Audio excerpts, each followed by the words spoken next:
All right, we are coming up on 8 o'clock.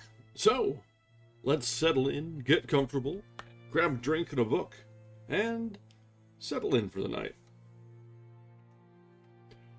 Welcome back. This is our second night of reading from Stephen Crane's The Red Badge of Courage. So far, our main point of view character, Henry, has been a mix of exceptionally self-aware for a young man, and also full of crippling self-doubt.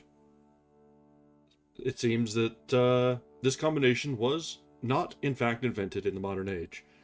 So, let's go ahead and continue to follow along and see whether or not there will be any consequences for the regiment breaking and running in the face of the enemy, whether the quote-unquote victory here will have any lasting repercussions, and whether or not Henry will find that, after all this, he's quite fit for soldiering after all.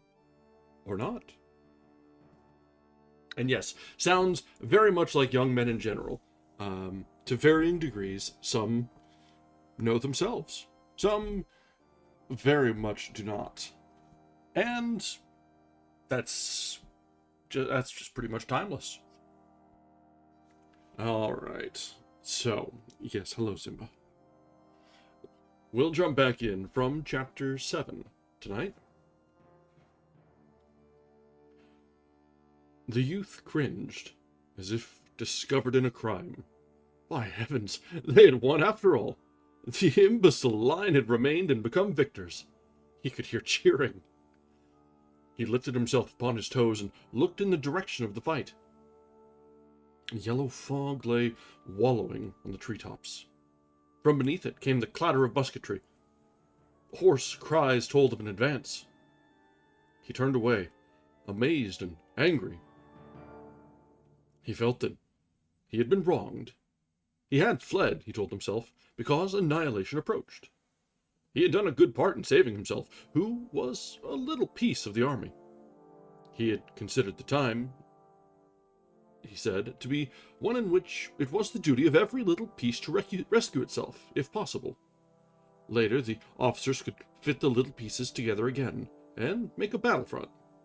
If none of the little pieces were wise enough to save themselves from the flurry of death at such a time, why, then, where would be the army? It was all plain that he had proceeded according to the very correct and commendable rules. His actions had been sagacious things. They had been full of strategy. They were the work of a master's legs. Thoughts of his comrades came to him. The brittle blue line had withstood the blows and won. He grew bitter over it. It seemed that the blind ignorance and stupidity of those little pieces had betrayed him. He had been overturned and crushed by their lack of sense in holding the position. An intelligent deliberation would have convinced them that it was impossible. He, the enlightened man who looks afar in the dark, had fled because of his superior perceptions and knowledge. He felt a great anger against his comrades. He knew it could be proved that they had been fools. He wondered what they would remark when later he appeared in camp. His mind heard howls of derision. Their density would not enable them to understand his sharper point of view. He began to pity himself acutely. He was ill-used. He was trodden beneath the feet of an iron injustice. He had proceeded with wisdom, and from the most righteous motives under heaven's blue, only to be frustrated by hateful circumstances. A dull, animal-like rebellion against his fellows, war in the abstract, and fate grew within him. He shambled along with bowed head, his brain in a tumult of agony and despair. When he looked loweringly up, quivering at each sound, his eyes had the expression of those of a criminal who thinks that his guilt little and his punishment great, and knows that he can find no words. He went from the fields into a thick woods, as if resolved to bury himself. He wished to get out of hearing of the crackling shots, which were to him like voices. The ground was cluttered with vines and bushes, and the trees grew close and spread out like bouquets. He was obliged to force his way with much noise. The creepers, catching against his legs, cried out harshly as their sprays were torn from the barks of trees. The swishing saplings tried to make known his presence to the world. He could not conciliate the forest. As he made his way, it was always calling out protestations. When he separated embraces of trees and vines, the disturbed foliages waved their arms and turned their face leaves toward him. He dreaded lest these noisy motions and cries should bring men to look at him. So he went far, seeking dark and intricate places.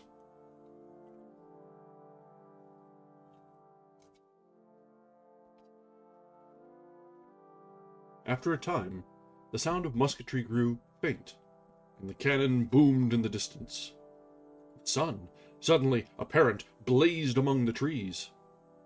The insects were making rhythmical noises. They seemed to be grinding their teeth in unison. A woodpecker stuck his impudent head around the side of a tree.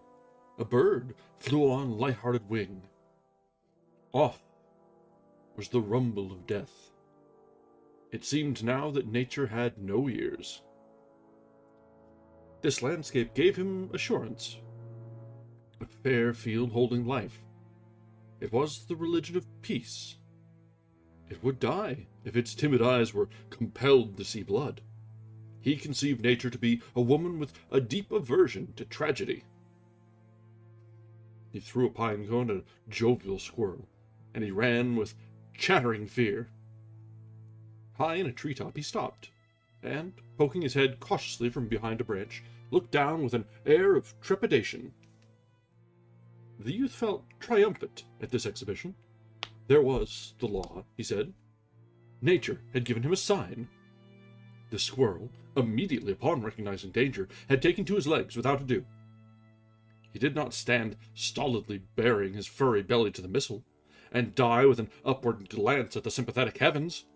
On the contrary, he had fled as fast as his legs could carry him, and he was but an ordinary squirrel, too, doubtless no philosopher of his race. The youth wended, feeling that nature was of his mind. She reinforced his argument with proofs that lived where the sun shone. Once he found himself almost into a swamp. He was obliged to walk upon bog tufts and watch his feet to keep from the oily mire, pausing at one time to look about him as he saw, out at some black water, a small animal pounce in and emerge directly with a gleaming fish. The youth went again into the deep thickets. The brushed branches made a noise that drowned the sounds of cannon. He walked on, going from obscurity into promises of a greater obscurity. At length, he reached a place where the high, arching boughs made a chapel. He softly pushed the green doors aside and entered. Pine needles were a gentle brown carpet. There was a religious half-light. Near the threshold, he stopped, horror-stricken at the sight of a thing. He was being looked at by a dead man who was seated with his back against a column-like tree. The corpse was dressed in a uniform that had once been blue, but was now faded to a melancholy shade of green. The eyes, staring at the youth, had changed to the dull hue to be seen on the side of a dead fish. The mouth was open. Its red had changed to an appalling yellow. Over the gray skin of the face ran little ants. One was trundling some sort of bundle along the upper lip. The youth gave a shriek as he confronted the thing. He was for moments turned to stone before it. He remained staring into the liquid-looking eyes. The dead man and the living man exchanged a long look. Then the youth cautiously put one hand behind him and brought it against a tree. Leaning upon this, he retreated, step by step, with his face still toward the thing. He feared that if he turned his back, the body might spring up and stealthily pursue him. The branches pushing against him threatened to throw him over upon it. His unguided feet, too, caught aggravatingly in brambles, and with it all he received a subtle suggestion to touch the corpse. As he thought of his hand upon it, he shuddered profoundly. At last, he burst the bonds which had fastened him to the spot and fled, unheeding the underbrush. He was pursued by the sight of black ants swarming greedily upon the gray face and venturing horribly near to the eyes. After a time he paused, and, breathless, panting, listened. He imagined some strange voice would come from the dead throat and squawk after him in horrible menaces. The trees about the portal of the chapel moved soughingly in a soft wind. A sad silence was upon the little guarding edifice. Brings us to the end of chapter 7. So he's frustrated at himself and at the army who's against all odds won when he and so many others broke and ran. They must be too stupid to see the forest for the trees. So, yeah. All the self-justifications and recriminations are coming out in full force here.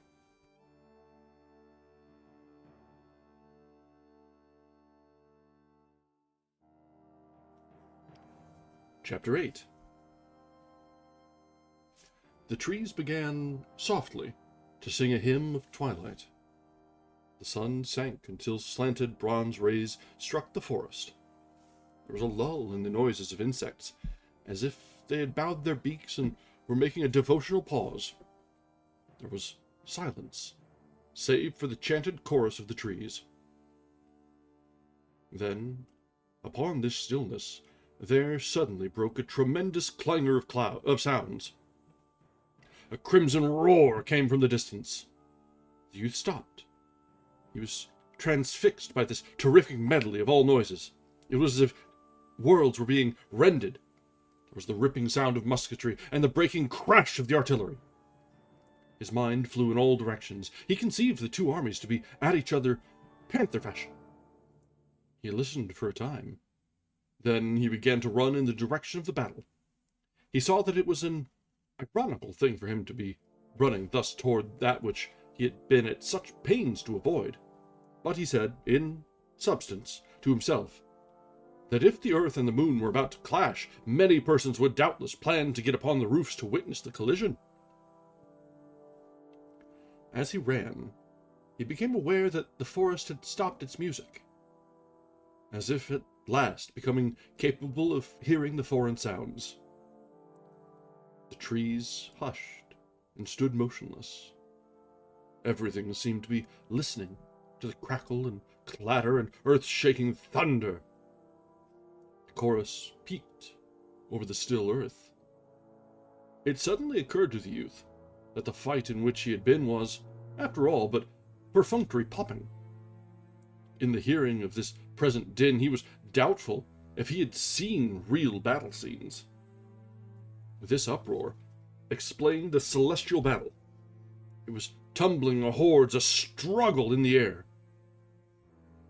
Reflecting, he saw a sort of humor in the point of view of himself and his fellows during the late encounter. They had taken themselves and the enemy very seriously, and had imagined that they were deciding the war. Individuals must have supposed that they were cutting the letters of their names deep into the everlasting tablets of brass, or enshrining their reputations forever in the hearts of their countrymen, while, as to fact, the affair would appear in printed reports under a meek and immaterial title. But he saw that it was good. Else, he said, in battle everyone would surely run, save forlorn hopes and their ilk. He went rapidly on. He wished to come to the edge of the forest, that he might peer out. As he hastened, there passed through his mind pictures of stupendous conflicts. His accumulated thought upon such subjects was used to form scenes. The noise was as the voice of an eloquent being, describing. Sometimes the brambles formed chains and tried to hold him back. Trees confronting him stretched out their arms and forbade him to pass. After its previous hostility, this new resistance of the forest filled him with a fine bitterness. It seemed that nature could not be quite ready to kill him. But he obstinately took roundabout ways, and presently he was where he could see long gray walls of vapor where lay battle lines. The voices of cannon shook him. The musketry sounded in long, irregular surges that played havoc with his ears. He stood regardant for a moment. His eyes had an awestruck expression. He gawked in the direction of the fight. Presently, he proceeded again on his forward way. The battle was like the grinding of an immense and terrible machine to him. Its complexities and powers, its grim processes fascinated him. He must go close and see it produce corpses. He came to a fence, clambered over it. On the far side, the ground was littered with clothes and guns. A newspaper, folded up, lay in the dirt. A dead soldier was stretched with his face hidden in his arm. Farther off there was a group of 4 or 5 corpses, keeping mournful company. A hot sun had blazed upon this spot.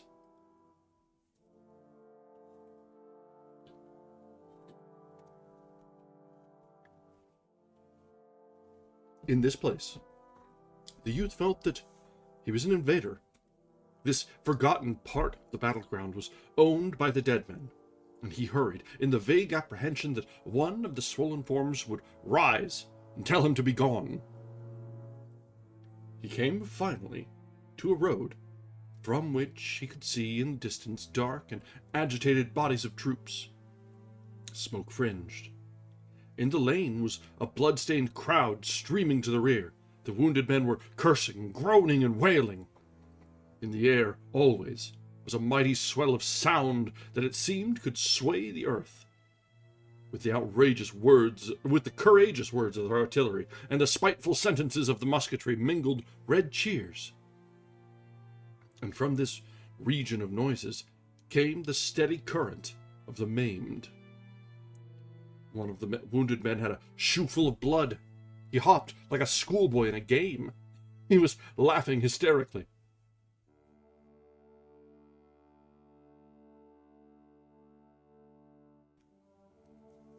One was swearing that he had been shot in the arm through the commanding general's mismanagement of the army.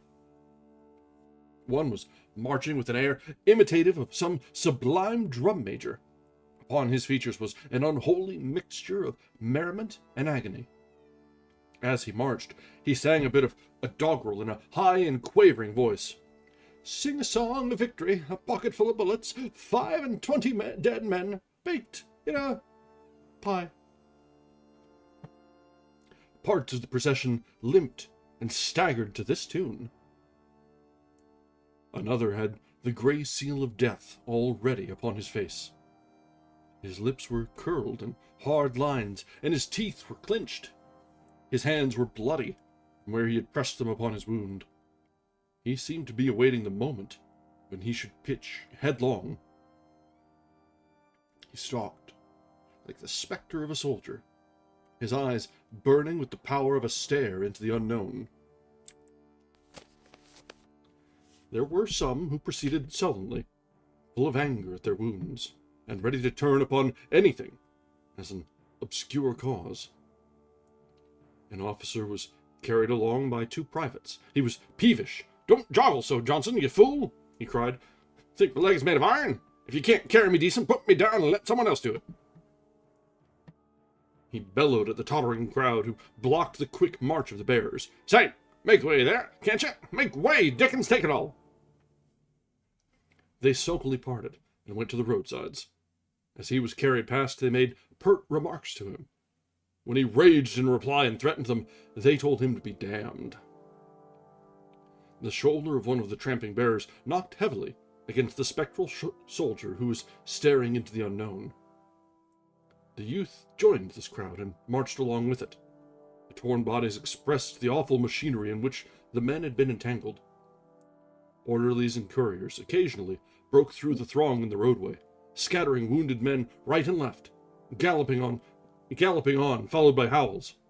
The melancholy march was continually disturbed by the messengers, and sometimes by bustling batteries that came swinging and thumping down upon them, the officers shouting orders to clear the way. There was a tattered man, fouled with dust, blood, and powder stain from hair to shoes. He trudged quietly at the youth's side. He was listening with eagerness and much humility to the lurid descriptions of a bearded sergeant. His lean features wore an expression of awe and admiration. He was like a listener in a country store to wondrous tales told among the sugar barrels. He eyed the storyteller with an unspeakable wonder. His mouth was agape in yokel fashion. The sergeant, taking note of this, gave pause to his elaborate history, while he administered a sardonic comment. "Be careful, honey. You'll be a kitchen flies," he said. The tattered man shrank back, abashed. After a time, he began to sidle near to the youth, and in a diffident way try to make him a friend. His voice was gentle as a girl's voice, and his eyes were pleading. The youth saw with surprise that the soldier had 2 wounds, one in the head, bound with a blood-soaked rag, and the other in the arm, making that member dangle like a broken bough. After they had walked together for some time, the tattered man mustered sufficient courage to speak. "It was a pretty good fight, wasn't it?" he timidly said. The youth, deep in thought, glanced up at the bloody and grim figure with his lamb-like eyes. "What? Was pretty good fight, wasn't it?" "Yes," said the youth shortly. He quickened his pace.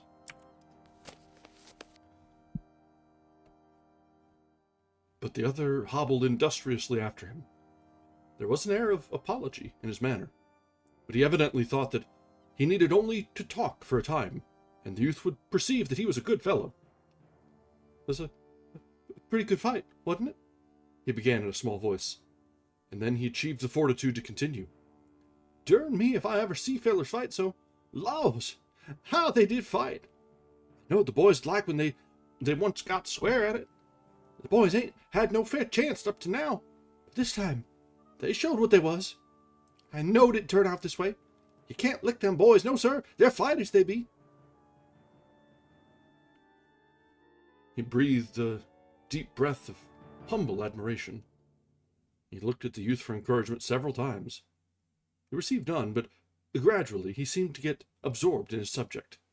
"I was talking cross pickets with a boy from Georgia once, and that boy, he says, your fellers will all run like hell when they once hearing a gun, he says. Maybe they will, I says, but I don't believe none of it, I says, and be Jiminy, I says back to him, maybe your fellers will all run like hell once they hearing a gun. I says, he laughed. Well, they didn't run today, did they? Hey, no, sir. They fit and fit and fit. His homely face was suffused with a light of love for the army, which was to him all things beautiful and powerful.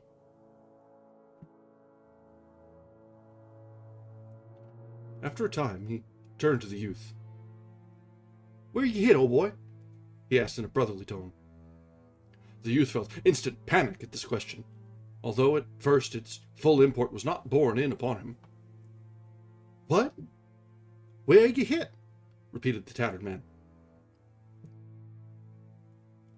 "Why," began the youth, I, that is, why, I... He turned away suddenly and slid through the crowd. His brow was heavily flushed, and his fingers were picking nervously at one of his buttons. He bent his head and fastened his eyes studiously upon the button, as if it were a little problem. The tattered man looked after him in astonishment.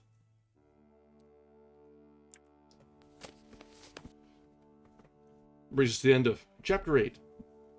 So, Henry has found himself fallen in with the line of the wounded. We'll see whether he can mingle his way back in with the regiment and with the army, or whether things will play out a little differently. Seems to be a little convenient at this point. But he's got some guilt layering on him, so that's, a healthy perspective. He realizes what he's doing is a little suspect. So, we'll see how this carries out.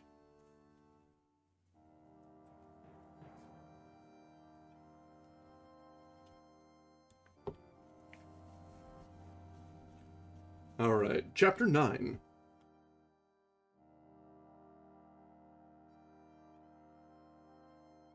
We've got a number of short chapters tonight, so we'll see how far along we get.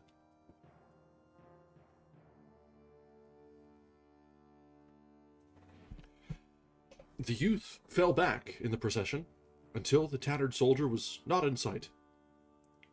Then he started to walk on with the others. He was amid wounds. The mob of men was bleeding. Because of the tattered soldier's question, he now felt that his shame could be viewed. He was continually casting sidelong glances to see if the men were contemplating the letters of guilt he felt burned into his brow. At times he regarded the wounded soldiers in an envious way. He conceived persons with torn bodies to be peculiarly happy. He wished that he too had a wound, a red badge of courage. Is that the thing? The spectral soldier was at his side like a stalking reproach. The man's eyes were still fixed in a stare into the unknown. His gray, appalling face had attracted attention in the crowd, and men, slowing to his dreary pace, were walking with him. They were discussing his plight, questioning him, and giving him advice. In a dogged way, he repelled them, signing to them to go on and leave him alone. The shadows of his face were deepening, and his tight lips seemed holding in check the moan of great despair. There could be seen a certain stiffness in the movements of his body, as if he were taking infinite care not to arouse the passion of his wounds. As he went on, he seemed always looking for a place, like one who goes to choose a grave. Something in the gesture of the man, as he waved the bloody and pitying soldiers away, made the youth start, as if bitten. He yelled in horror. Tottering forward, he laid a quivering hand upon the man's arm. As the latter slowly turned his wax-like features toward him, the youth screamed, "God! Jim Conklin!" The tall soldier made a little commonplace smile. "Hello, Henry," he said. The youth swayed on his legs and glared strangely. He stuttered and stammered, "Oh, Jim! Oh, Jim! Oh, Jim!" The tall soldier held out his gory hand. There was a curious red and black combination of new blood and old blood upon it. "Where you been, Henry?" he asked. He continued in a monotonous look. "I thought maybe you got keeled over. There been thunder to pay today. I was wondering about it a good deal." The youth still lamented. "Oh, Jim! Oh, Jim! Oh, Jim!" "You know," said the tall soldier, "I was out there." He made a careful gesture. "And Lord, what a circus! And by Jiminy, I got shot! I got shot! Yes, but Jiminy, I got shot!" He reiterated this fact in a bewildered way, as if he did not know how it came about. The youth put forth anxious arms to assist him, but the tall soldier went firmly, as if propelled. Since the youth's arrival as a guardian for his friend, the other wounded men had ceased to display much interest. They occupied themselves again in dragging their own tragedies toward the rear. Suddenly, as the two friends marched on, the tall soldier seemed to be overcome by a tremor. His face turned to a semblance of gray paste. He clutched the youth's arm and looked all about him, as if dreading to be overheard. Then he began to speak in a shaking whisper. "I'll tell you what I'm afraid of, Henry. I'll tell you what I'm afraid of. I'm afraid I'll fall down, and then, you know, them damned artillery wagons, they like as not will run over me. That's what I'm afraid of." The youth cried out to him hysterically, "I'll take care of you, Jim. I'll take care of you. I swear to God I will." "Sure. Will you, Henry?" the tall soldier beseeched. Yes, I tell you, I'll take care of you, Jim," protested the youth. He could not speak accurately because of the gulpings in his throat. But the tall soldier continued to beg in a lowly way. He now hung babe-like in the youth's arm. His eyes rolled in the wildness of his terror. "I was a good friend to you, wasn't I, Henry? I've always been a pretty good feller, ain't I? And it ain't much to ask, is it? Just to pull me along out of the road? I'd do it for you, wouldn't I, Henry?" He paused in piteous anxiety to await his friend's reply. The youth had reached an anguish where the sobs scorched him. He strove to express his loyalty, but he could only make fantastic gestures. However, the tall soldier seemed to suddenly forget all those fears. He became again the grim, stalking specter of a soldier. He went stonily forward. The youth wished his friend to lean upon him, but the other always shook his head and strangely protested. No. Leave me be. Leave me be." His look was fixed again upon the unknown. He moved with mysterious purpose, and all of the youth's offers he brushed aside. No. Leave me be. Leave me be." The youth had to follow.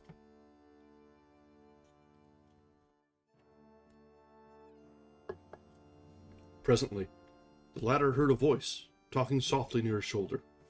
Turning, he saw that it belonged to the tattered soldier. "You better take him out the road, partner. There's a battery coming. Hell'd he whoop down the road and he'll get run over. He's a goner anyhow in about 5 minutes. You can see that. You'd better take him out of the road. Where the blazes does he get his strength from?" "Lord knows," cried the youth. He was shaking his hands helplessly. He ran forward presently and grasped the tall soldier by the arm. Jim, he coaxed. "Come with me."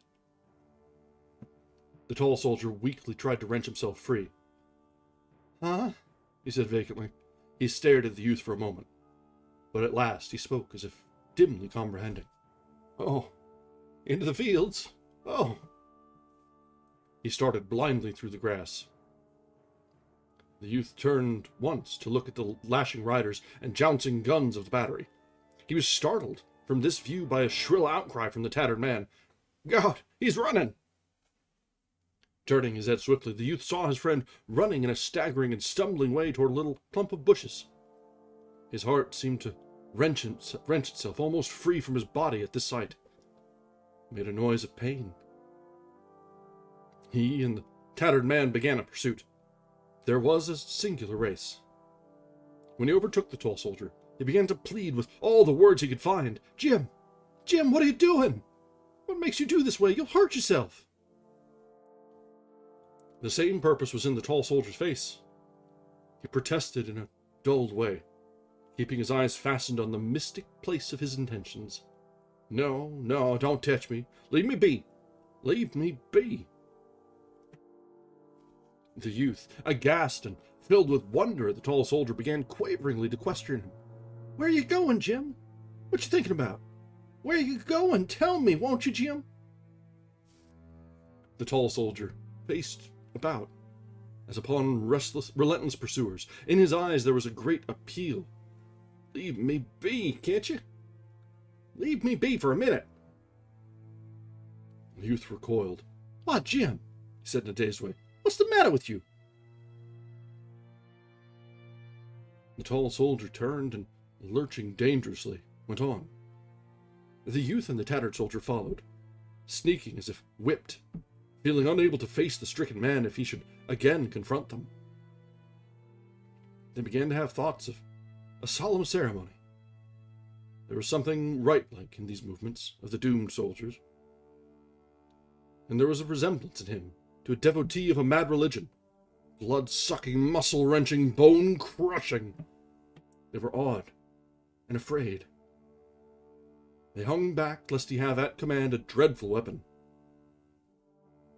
At last they saw him stop and stand motionless. Hastening up, they perceived that his face wore an expression telling that he had at last found the place for which he had struggled. His spare figure was erect. His bloody hands were quietly at his side. He was waiting with patience for something that he had come to meet. He was at the rendezvous. They paused and stood, expectant. There was silence. Finally, the chest of the doomed soldier began to heave with a strained motion. It increased in violence until it was as if an animal was within and was kicking and tumbling furiously to be free. This spectacle of gradual strangulation made the youth writhe, and once, as his friend rolled his eyes, he saw something in them that made him sink, wailing to the ground. He raised his voice in a last supreme call. "Jim! Jim! Jim!" The tall soldier opened his lips and spoke. He made a gesture. "Leave me be. Don't touch me. Leave me be."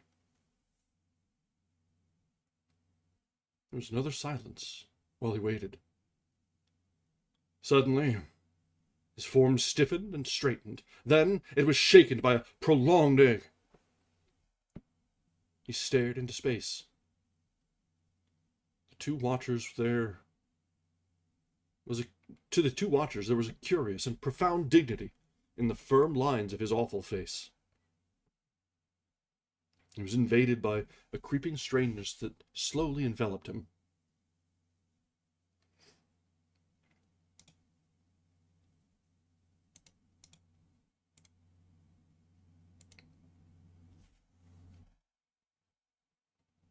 For a moment, the tremor of his legs caused him to dance a sort of hideous hornpipe.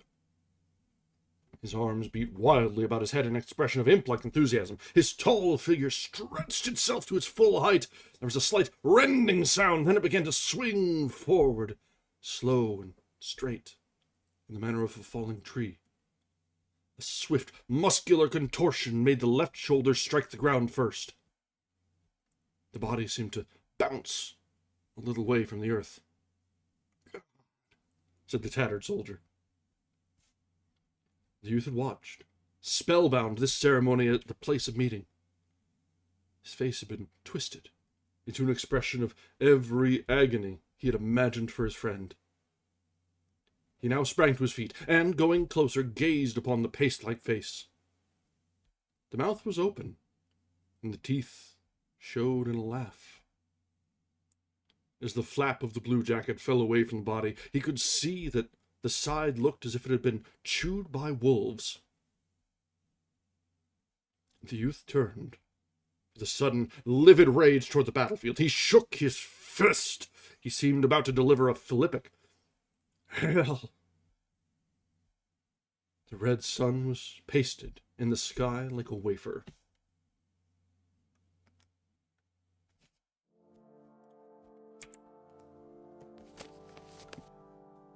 And that brings us to the end of chapter 9. And the first character that we are really aware of has died. There's been some not quite named characters that have shuffled off the mortal coil. The captain and some other nameless soldiers along the way, but this is the first one, the closest one to Henry. And to watch it happen, that right there will traumatize a young man. Traumatize anybody, honestly.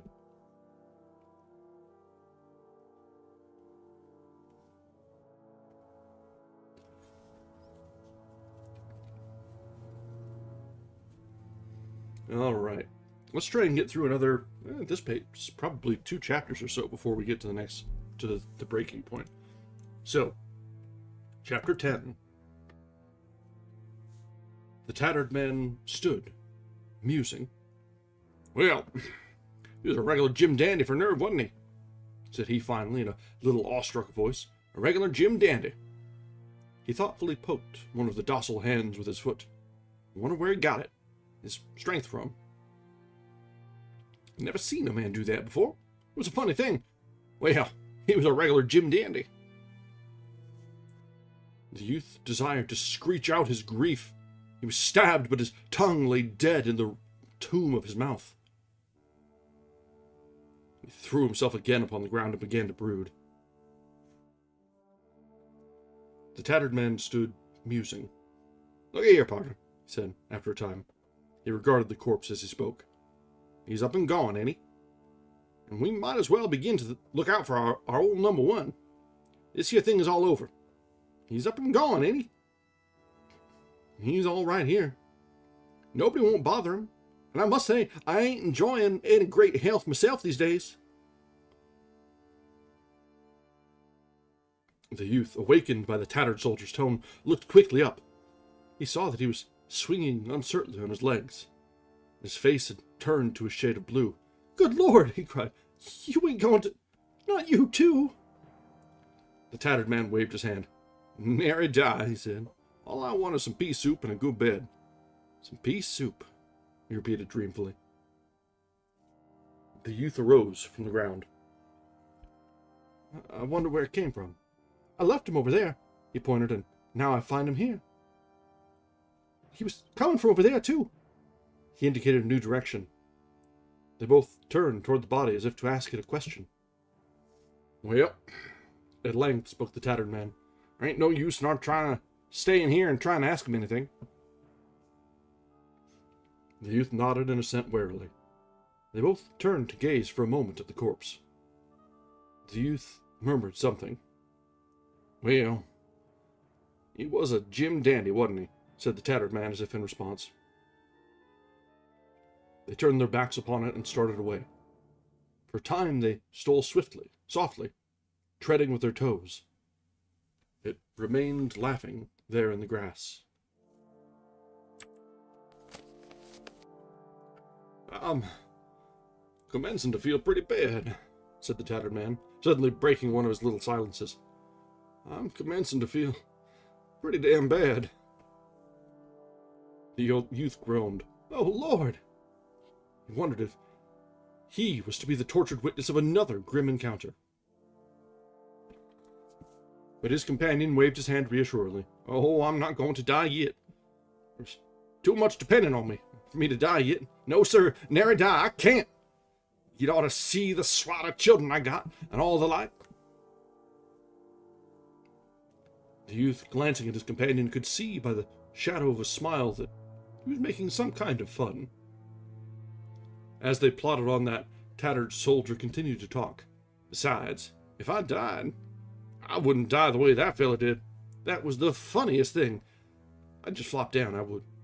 Never seen a fella die that way that fella did. You know, Tom Jameson, he lives next door to me up home. He's a nice fella, he is. And we was always good friends. Smart, too. Smart as a steel trap. Well, when we was a-fighting this afternoon, all of a sudden, he began to rip up and cuss and buller at me. "You're shot, you..." Oh, it's the other guy.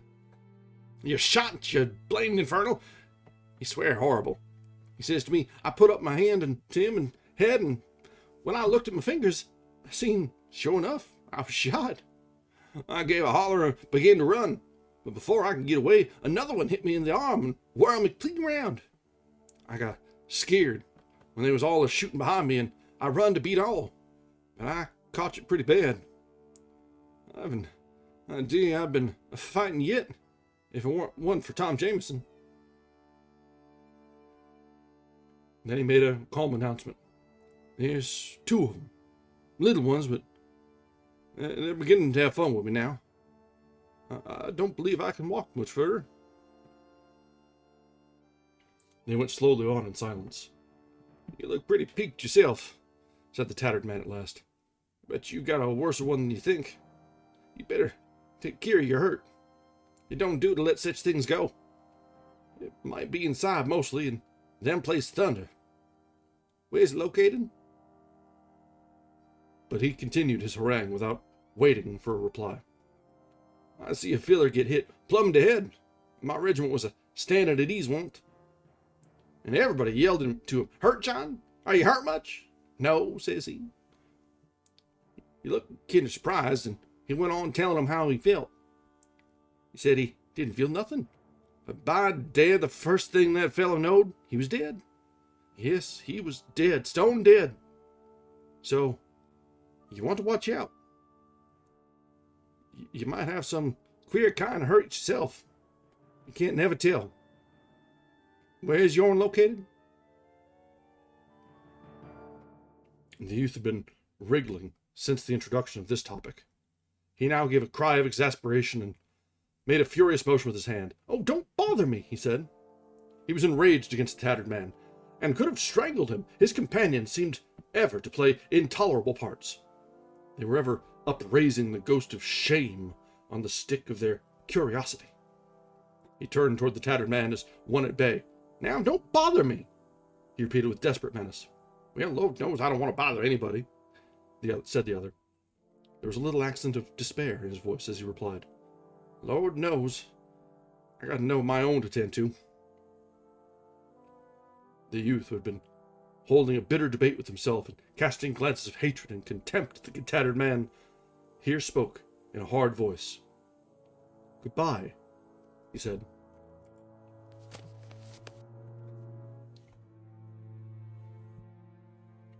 The tattered man looked at him in gaping amazement. Why, partner, where are you going? He asked unsteadily. The youth, looking at him, could see that he too, like that other one, was beginning to act dumb and animal-like. His thoughts now seemed to be floundering about in his head. Now, looky here, you, Tom Jameson. Now, I won't have this. This here won't do. Where you going? The youth pointed vaguely. Over there, he replied. Well, now, look at here now, said the tattered man, rambling on in idiot fashion. His head was hanging forward and his words were slurred. This thing won't do now, Tom Jameson. It won't. I know you pig-headed devil. You want to go tromping off with a bad hurt. It ain't right now, Tom Jameson. It ain't. You want to leave me take care of you, Tom Jameson. It ain't right. It ain't. Free to go tromping off with a bad hurt. It ain't right. It ain't. In reply, the youth climbed a fence and started away. He could hear the tattered man bleating plaintively. Once he faced about angrily. What? Look, I hear now. Tom Jameson. Now, it ain't. The youth went on, turning at a distance. He saw the tattered man wandering about helplessly in the field. He now thought that he wished he was dead. He believed he envied those men whose bodies lay strewn over the grass of the fields and on the fallen leaves of the forest. The simple questions of the tattered man had been knife thrusts to him. They asserted a society that probes pitilessly its secrets until all is apparent. His late companion's chance persistency made him feel that he could not keep his crime concealed in his bosom. It was sure to be brought plain by one of those arrows which cloud the air and are constantly pricking, discovering, proclaiming those things which are willed to be forever hidden. He admitted that he could not defend himself against this agency. It was not within the power of vigilance. Alright, that brings us to the end of chapter 10. Well, it looks like the other soldier is probably not long for this world. And Henry continues to be racked by guilt. Surrounded by all these men who are actually suffering, he seems to be, suffering more than everyone else in his own way. And the selfishness of youth.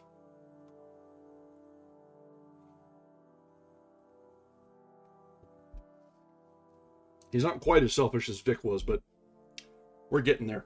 Yeah, these are very quick chapters. There's not a whole lot of exposition on these, so we're blasting through them.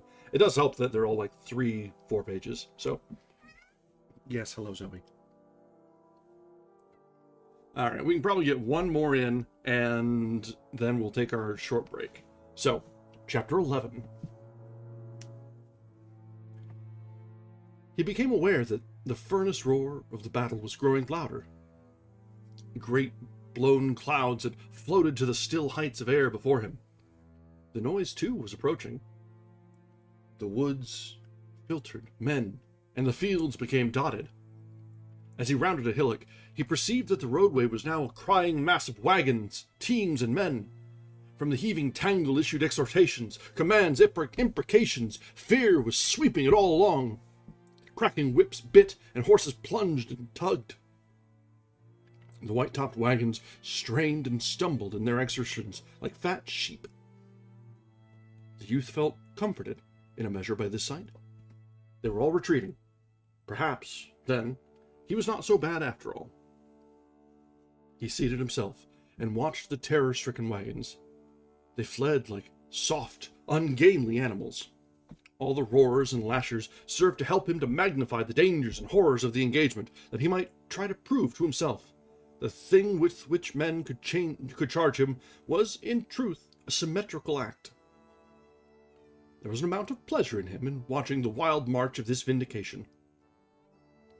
Presently, the calm head of a forward-going column of infantry appeared in the road. It came swiftly on, avoiding the obstructions, gave it the sinuous movement of a serpent. The men at the head butted mules with their musket stocks. They prodded teamsters indifferent to all howls. The men forced their way through parts of the dense mass by strength. The blunt head of the column pushed. The raving teamsters swore many strange oaths. The commands to make way had the ring of a great importance in them. The men were going forward to the heart of the din. They were to confront the eager rush of the enemy.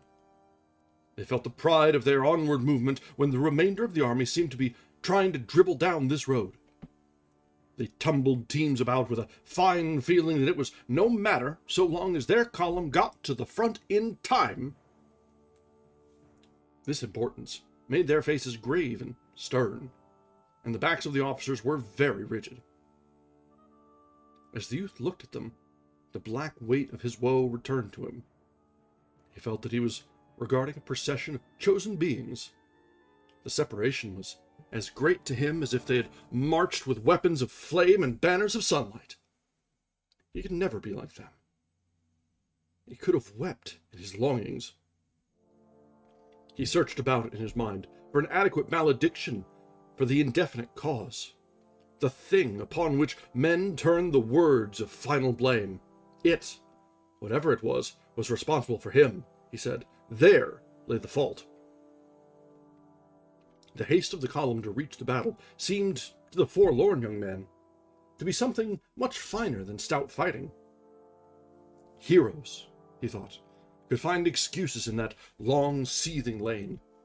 They could retire with perfect self-respect and make excuses to the stars.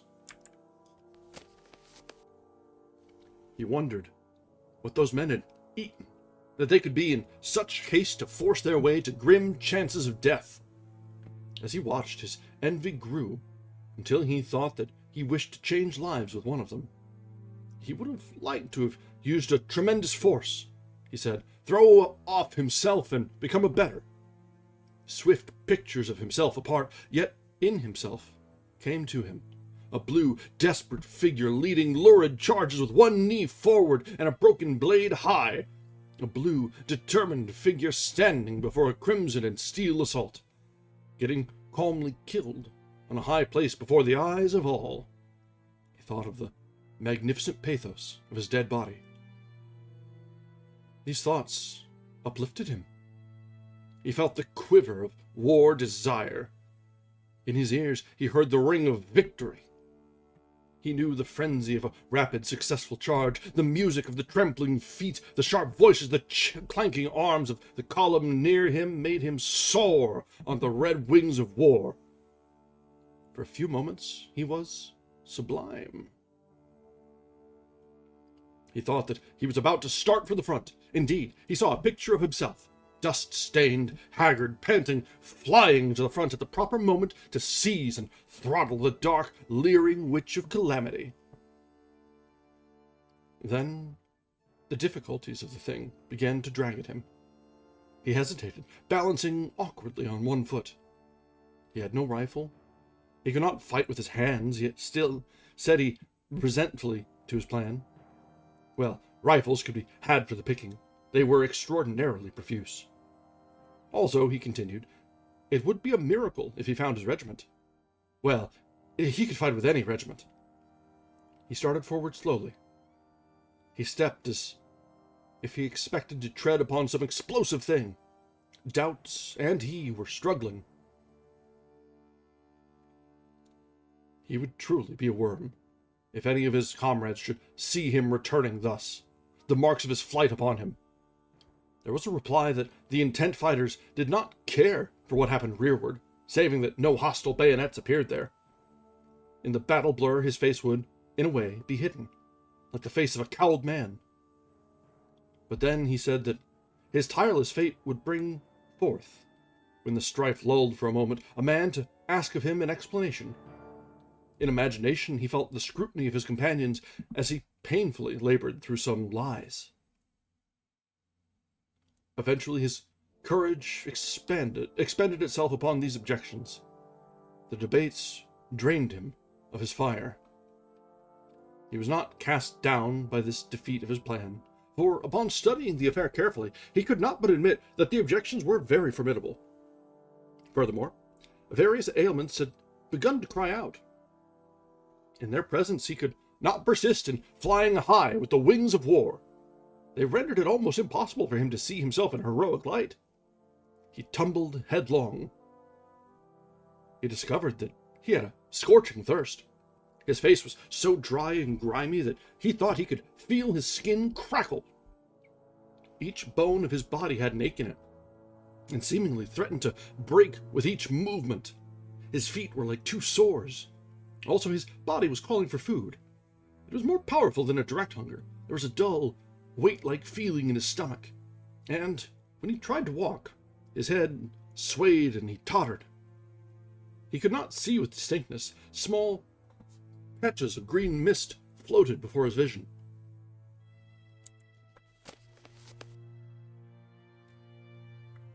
While he had been tossed by many emotions, he had not been aware of ailments. Now they beset him and made clamor. As he was at last compelled to pay attention to them, his capacity for self-hate was multiplied. In despair, he declared that he was not like those others. He now conceded it to be impossible that he should ever become a hero. He was a craven loon. Those pictures of glory were piteous things. He groaned from his heart and went staggering off. A certain moth-like quality kept him in the vicinity of the battle. He had a great desire to see and to get news. He wished to know who was winning. He told himself that, despite his unprecedented suffering, he had never lost his greed for a victory.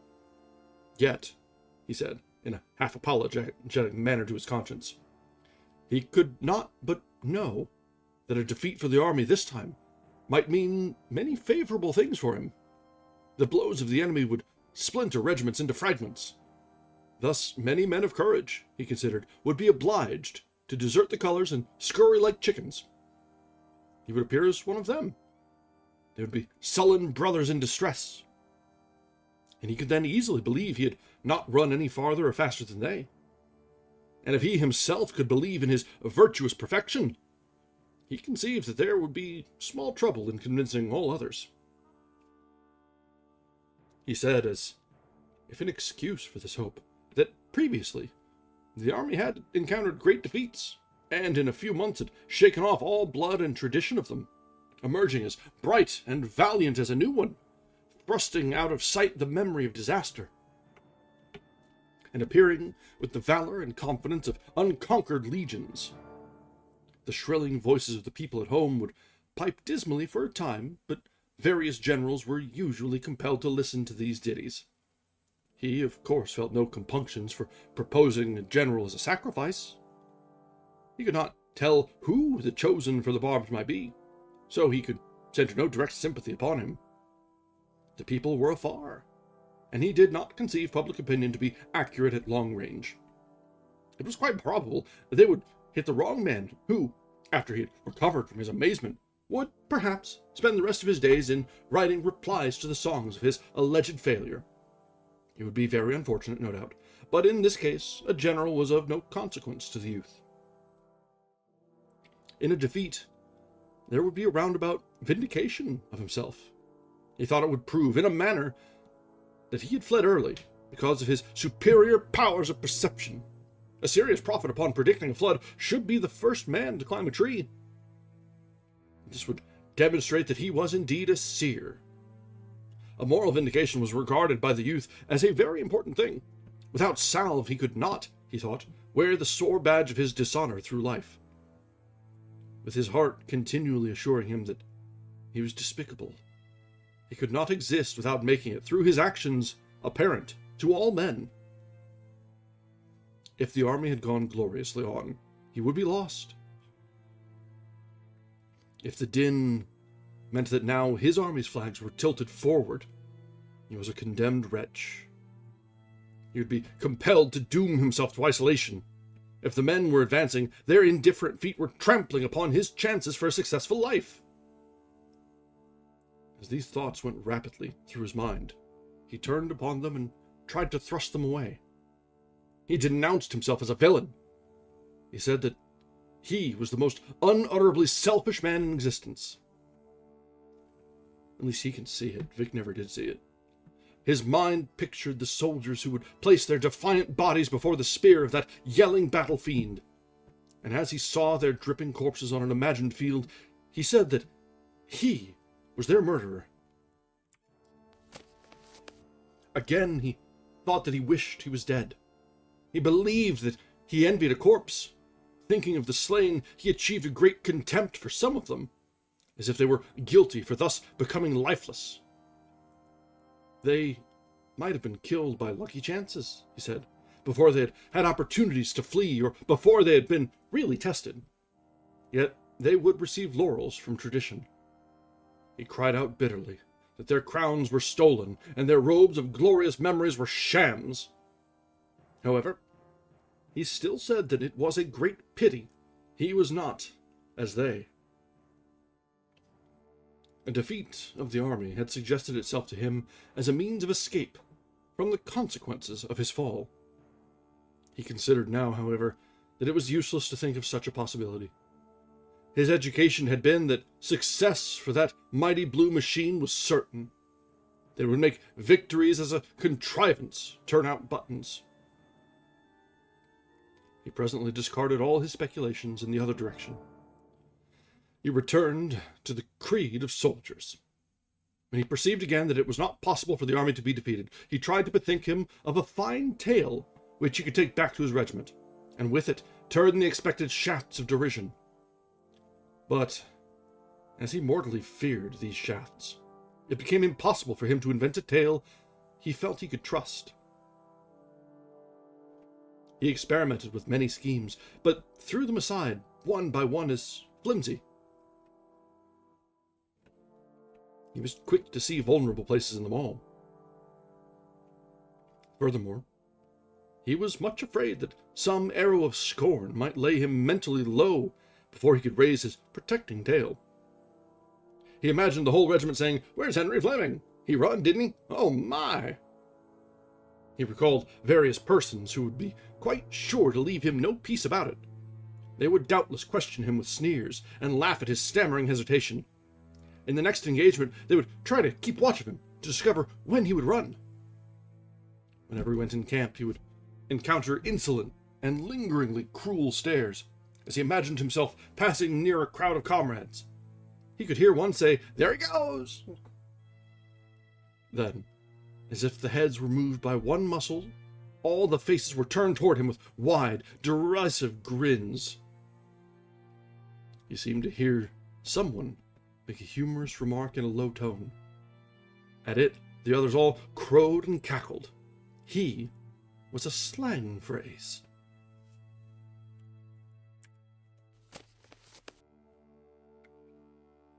All right, and that brings us to the end of chapter 11. And Henry's flirting with his own demise in the depths of his own thoughts is getting a little old. At this point, I'm just ready for some sort of consequences to hit him, or to some serendipitous Deus Ex Machina to show up and come out that he was not at fault for running, and they'll just be like, welcome him gladly. One way or the other. We'll see. I need to see an end to this at this point. Alright, so let's go ahead and take a few minutes now, get this out of our systems, take a short break, top up our drinks, and vent for a moment. And then we'll be back in just a little while to continue from chapter 12.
All right, we are back. So, we're in the midst of a string of singularly annoying characters, honestly. We had Vic, who was insufferable. We've got Henry, who is understandably traumatized, but also this kid needs to get out of his own head. That would help a lot. And we've got, we always get to throw back to the old standbys of Wuthering Heights, where every character was detestable, and Thoreau, or Walden, where Thoreau was king high asshole. So we've got, a bit of a string of things, a fated connection. And it is interesting, going back to your idiom there, where the bar is in hell and we're limboing with Lucifer. Honestly, Lucifer is one of the more likable of characters that we've come across so far. It was, he wasn't all that bad in Paradise Lost, if I'm being completely honest with myself. So, maybe that bar is a little bit higher than we think. That or old Lucy is just singularly bad at limbo and never actually clears the bar. That's an idea. I wonder if Lucifer is bad at limbo.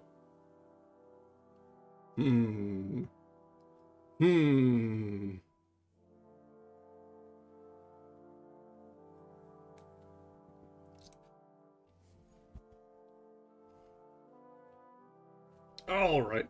I think part of that was when we, Paradise Lost, it's not really meant to paint Lucifer in a particularly poor light.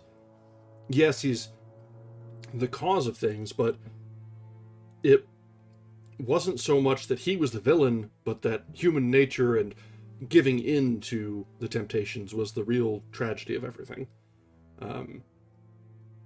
Maybe that's more of a modern take of things than the original intention, but it certainly felt that way when we were going through it. And I think all along, Satan and Lucifer aren't really intended to be, the bad guy so much, but just to be a contrived antagonist. Something to provide resistance and a counterpoint to the lawful good, so to speak. We're gonna get a little too deep into that if we let ourselves.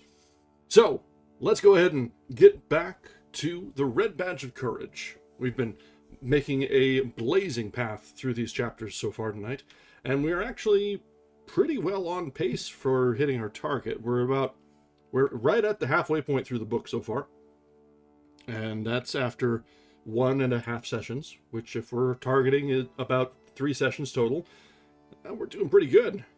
So, let's go ahead and continue on, and we'll see about where we leave off tonight after the second half of our reading of the Red Badge of Courage for tonight. So, let's resume now from chapter 12. The column that had butted stoutly at the obstacles in the roadway was barely out of the youth's sight before he saw dark waves of men come sweeping out of the woods and down through the fields. He knew at once that the steel fibers had been washed from their hearts. They were bursting from their coats and their equipments as from entanglements.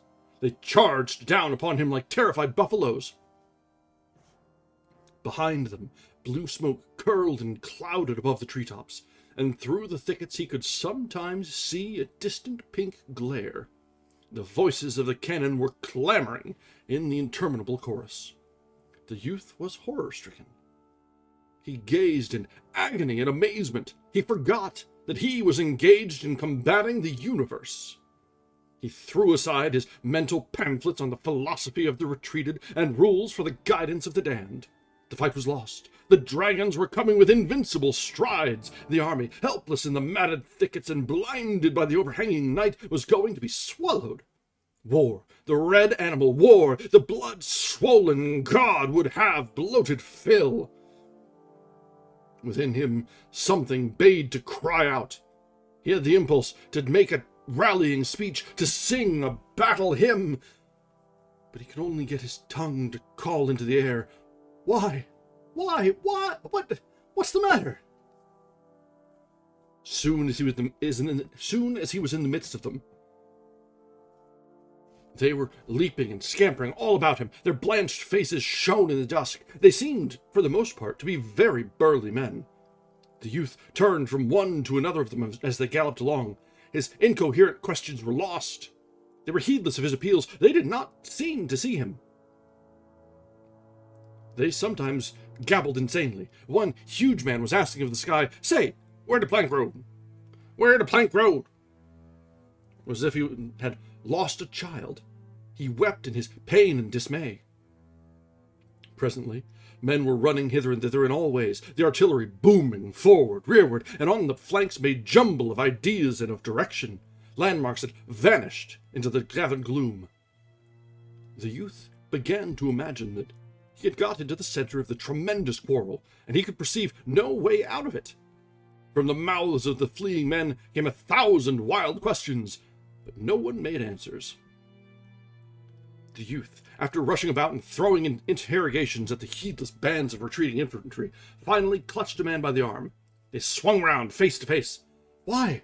Why?" stammered the youth, struggling with his balking tongue. The man screamed, "Let me go! Let me go!" His face was livid and his eyes were rolling uncontrolled. He was heaving and panting. He still grasped his rifle, perhaps having forgotten to release his hold upon it. He tugged frantically, and the youth, being compelled to lean forward, was dragged to several places. "Let go me! Let go me!" "Why? Why?" stuttered the youth. "Well then," bawled the man in a lurid rage. He adroitly and fiercely swung his rifle. It crushed upon the youth's head. The man ran on. The youth's fingers had turned to paste upon the other's arms. The energy was smitten from his muscles. He saw the flaming wings of lightning flash before his vision. There was a deafening rumble of thunder within his head. Suddenly his legs seemed to die. He sank, writhing to the ground. He tried to arise. In his efforts against the numbing pain, it was like a man wrestling with a creature of the air. There was a sinister struggle. Sometimes he would achieve a position half erect, battle with the air for a moment, and then fall again, grabbing at the grass. His face was of a clammy pallor. Deep groans were wrenched from him.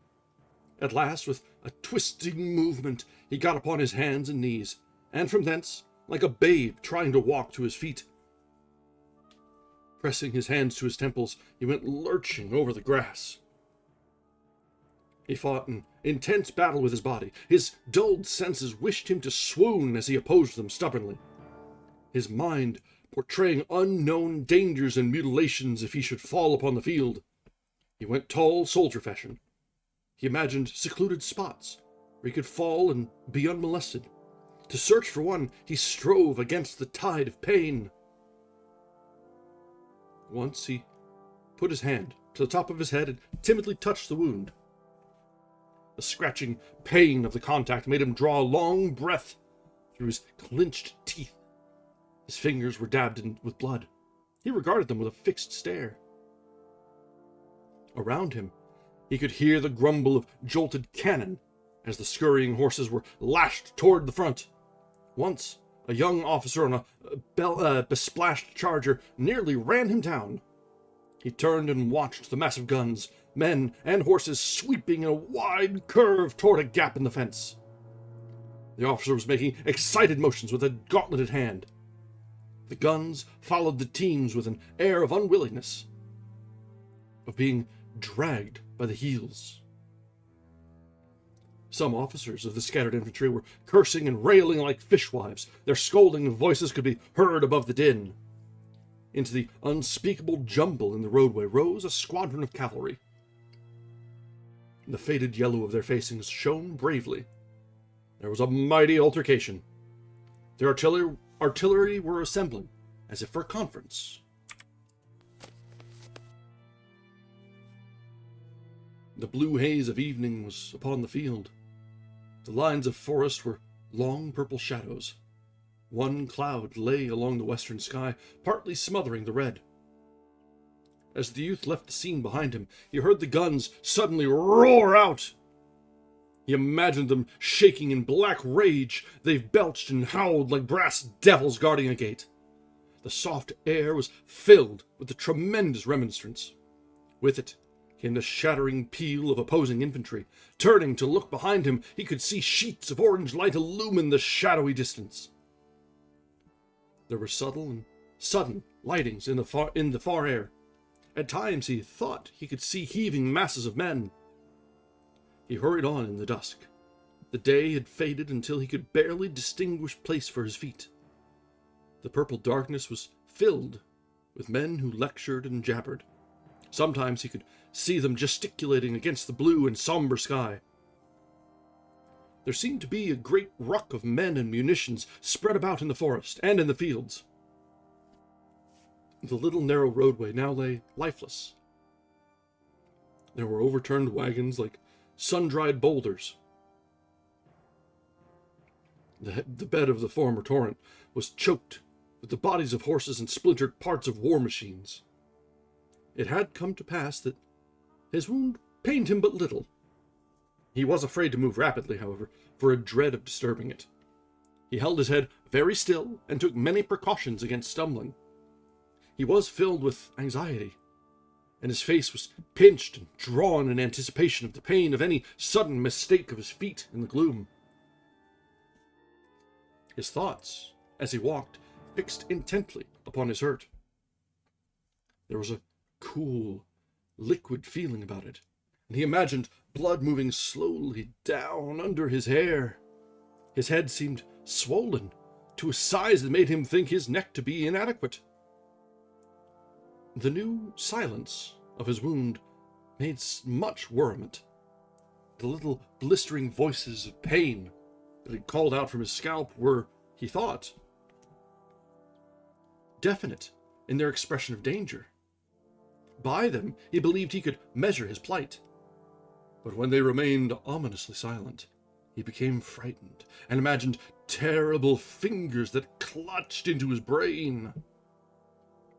Amid it, he began to reflect upon various incidents and conditions of the past. He bethought him of certain meals his mother had cooked at home, in which those dishes of which he was particularly fond had occupied prominent positions. He saw the spread table. The pine walls of the kitchen were glowing in the warm light from the stove. Too, he remembered how he and his companions used to go from the schoolhouse to the bank of a shaded pool. He saw his clothes in disorderly array upon the grass of the bank. He felt the swash of the fragrant water upon his body. The leaves of the overhanging maple rustled with melody in the wind of youthful summer. He was overcome presently by a dragging weariness. His head hung forward and his shoulders were stooped, as if he were bearing a great bundle. His feet shuffled along the ground. He held continuous arguments as to whether he should lie down and sleep at some near spot, or force himself on until he reached a certain haven. He often tried to dismiss the question, but his body persisted in rebellion, and his senses nagged at him like pampered babies. At last he heard a cheery voice near his shoulder. "You seem to be in a pretty bad way, boy." The youth did not look up, but he assented with thick tongue. "Ugh." The owner of the cheery voice took him firmly by the arm. "Well," he said, with a round laugh, "I'm going your way. The whole gang is going your way, and I guess I can give you a lift." They began to walk like a drunken man and his friend. As they went along, the man questioned the youth, and assisted him with the replies like one manipulating the mind of a child. Sometimes he interjected anecdotes. "What regiment do you belong to, eh? Was that the 304th New York? Why, what corps is that in? Oh, it is? Why, I thought they wasn't engaged today. They're way over in the center. Oh, they was, eh? Well, pretty nearly everybody got their share of fighting today. By dad, I'd give myself up for dead any number of times. There was shooting here, shooting there, and hollering there, and in the damn darkness until I couldn't tell to save my soul which side I was on. Sometimes I thought I was sure enough for my hire, and other times I could have swore I was from the bitter end of Florida. It was the most mixed up darn thing I ever see. And these here Hull woods is a regular mess. It'll be a miracle if we find our regiments tonight. Pretty soon, though, we'll meet a plenty of guards and provost guards and one thing and another. Oh, there they go with an officer, I guess. Look at his hand of dragon. He got all the war he wants. I bet he won't be talking so big about his reputation and all when they go to sawing off his leg. Poor feller. My brother's got whiskers just like that. How'd you get away over here anyhow? Your regiment's a long way from here, ain't it? Well, I guess we can find it. You know, there was a boy killed in my company today, and I thought the world of all. Jack was a nice feller. By ginger, it hurt like thunder to see old Jack just get knocked flat. He was standing pretty peaceable for a spell, though there was a man running every way all around us. While we was standing like that, along come a big fat feller. He began to peck at Jack's elbow, and he says, "Say, where's the road to the river?" And Jack, he never paid no attention, and the fella just kept on pecking at his elbow and saying, "Say, where's the road to the river?" Jack was looking ahead all the time, trying to see Johnny's coming through the woods, and he never paid no attention to this big fat fella for a long time. But at last he turned round and he says, "Go to hell and find the road to the river." And just then a shot slapped him bang on the side of the head. He was a sergeant too. And then was his last words. "Thunder. I wish we was sure of finding our regiments tonight. It's going to be long hunting. But I guess we can do it." In the search which followed, the man of the cheery voice seemed to the youth to possess a wand of a magic kind. He threaded the mazes of the tangled forest with a strange fortune. In encounters with guards and patrols, he displayed the keenness of a detective and the valor of a gamin. Obstacles fell before him and became of assistance. The youth, with his chin still on his breast, stood woodenly by while his companion beat ways and means out of sullen things. The forest seemed a vast hive of men buzzing about in frantic circles, but the cheery man conducted the youth without mistakes, until, at last, he began to chuckle with glee and satisfaction. "Aha! There you are! See that fire?" The youth nodded stupidly. "Well, that's where your regiment is. And now, good boy, and goodbye, old boy. Good luck to you." A warm and strong hand clasped the youth's languid fingers for an instant, and then he heard a cheerful and audacious whistling as the man strode away. As he who had so befriended him was thus passing out of his life, it suddenly occurred to the youth that he had not once seen his face.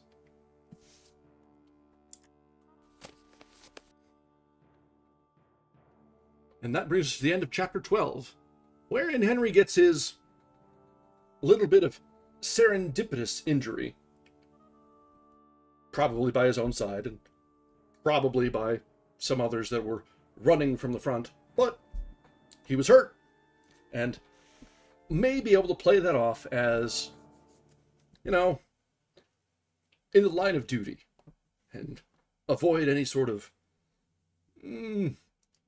fair recompense for his actions. We'll see.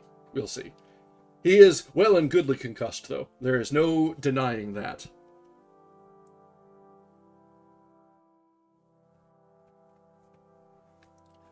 Yep, got his own little red badge of courage there. Might be on the top of his head, but yeah, whatever. Those aren't for you to see anyway. They're for you to show off to everybody else. All right, so chapter 13. The youth went slowly toward the fire indicated by his departed friend. As he reeled, he bethought him of the welcome his comrades would give him. He had a conviction that he would soon feel in his sore heart the barbed missiles of ridicule. He had no strength to invent a tale. He would be a soft target. He made vague plans to go off into the deeper darkness and hide. but they were all destroyed by the voices of exhaustion and pain from his body. His ailments, clamoring, forced him to seek the place of food and rest at whatever cost.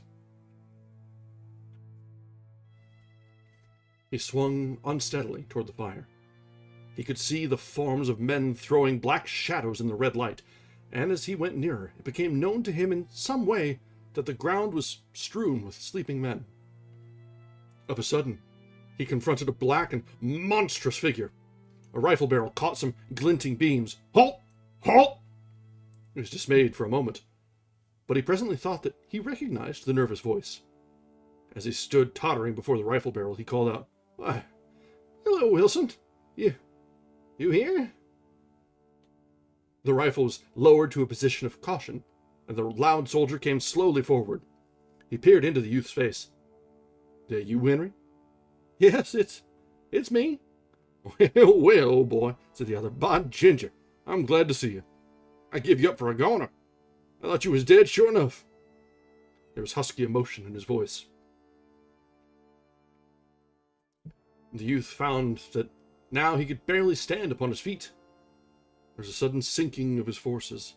He thought he must hasten to produce his tale to protect him from the missiles already on the lips of his redoubtable comrades. So, staggering before the loud soldier, he began, Yes, I had an awful time. Been all over. Way over on the right. Terrible fight over there. I had an awful time.